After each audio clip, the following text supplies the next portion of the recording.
You know what I love about aha moments? Aha! Jonathan loves aha moments too. Is that when you have one, they are so, they bubble up, I think because they come from the heart often. They bubble up and they want to be shared. Uh-huh. Jonathan agrees. So we're going to tackle a low vibration topic and bring it up to a high vibration topic. I have not talked about CPTSD or narcissistic abuse in a very long time. Gladly so. There are lots of really good information now out there on the topic. And just so you know, if you don't know, we do have this book called Sanctuary, 4 Mantras for Thriving After Emotional Trauma. The great thing about this book is you get the vocabulary. I know big words. Yes, you do, Jonathan. You get the vocabulary to be able to navigate your way through to the other side. What I wanted to talk about today is this thing here, right here. So, and that is the actual shape of our logo, which is an interconnection of a web. Okay, let me give you the nice one. Okay, look at this web. Ooh. Okay, so that in mind, let's see if we can do this. It's a little bit complex, but I think you can get there in just a couple minutes. If someone were to ransack your house and you knew who they were and they destroyed really valuable things, you would, most people would make sure that there was some kind of, consequence. Maybe they would go to jail, or they would have to pay back, or the ransacking itself of beautiful property would give the owner of the place a feeling of, yeah, I need to make this, maybe put a restraining order on it, whatever. Okay.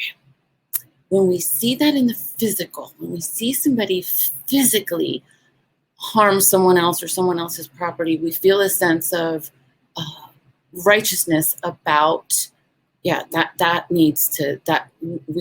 not okay. It's not okay, right? I got the aha was that when there's a narcissist person in charge of a family or a business or a nation, what they do is systematically ransack relationships, not just their relationships with others, but relationships among others and relationships between a person and themselves. And so what that looks like, if you look at this gorgeous logo, which is like the flower of life, that was the original symbol, was like a flower of life symbol. Most of the time I've focused on the little twinkly lights, the little white lights representing each one of us as part of joy-based living. This time I want you to focus on the web. The web is what connects us all. The web is what allows our lights to shine really even brighter. It's kind of like a web of trees that give each other food and nutrients and information and help each other out, which we're learning now that trees can do, which is really quite incredible. What I want you to see is that they rely on creating insecure attachment within individuals and among individuals. And it's kind of like the divide and conquer law of war. So the healing, let's jump into the healing now. The healing is to recognize where in yourself you've developed or you're experiencing insecure attachment. Feelings of not quite enlivened as you should be, not quite as enlivened as a child might be about life itself.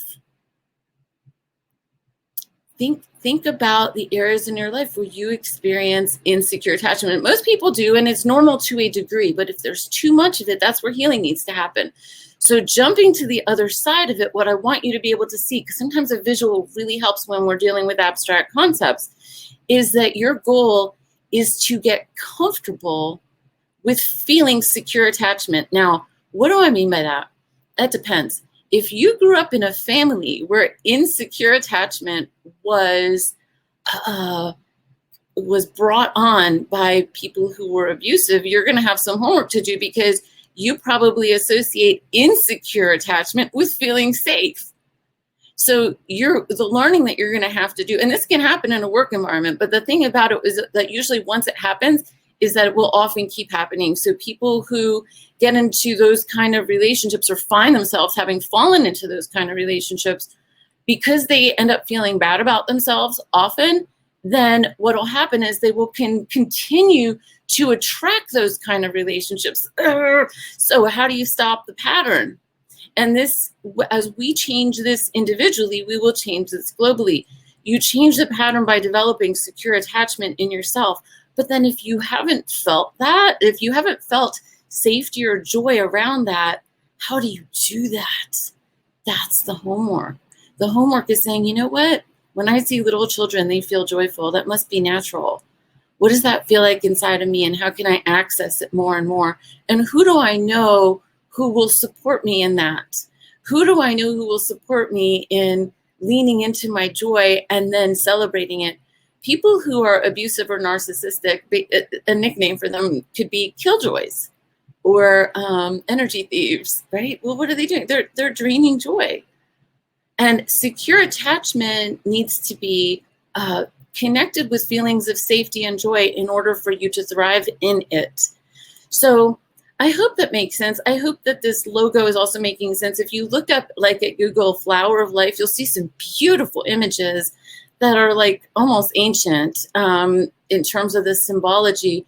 And the web that we weave among the people that we hang out with really, really, really, truly impacts us.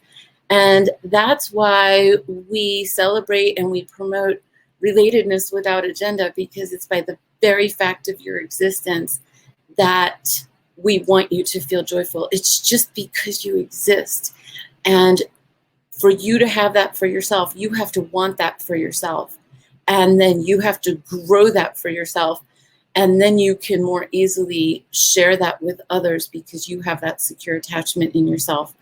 I am just blown away that we did this in like less than 8 minutes. I hope this made sense to you. Please let me know any ahas or insights you got from this or any questions that you have. I'm trying to make this as simple as possible because I find that when we're leaving the old, there's like that chasm or that river of transformation, of change, and we go back to the old, back to the old, back to the old until we get a really clear, strong vision about where we're going, where we're heading, what we're creating, what we're wanting to massage and manifest. And the more we have people surrounding us and using that language and reinforcing that for themselves and for us, the more we strengthen our ability to do the same, because emotions are contagious. So I wish for you sanctuary and I wish for you joy. So keep choosing it with more will and let your heart open. Oh, I'm like wearing like a similar Flower of Life thing. Let your heart open. The reason that the trauma perpetuates is because the heart closes down. And so we have to use our will and our power of choice to choose to let it open. And that requires us feeling safe. And that's why I named the book Sanctuary. So there we have it. Yes, please, please, please let me know any insights that you got from this or ahas or any questions that you have, and we'll keep this conversation going. I am committed to continuing to put out more inspirational messages to help you keep tuning into the joy in yourself. Yay! I love you, Jonathan. I love you too. All right, bye for now. I'll see you tomorrow at 2.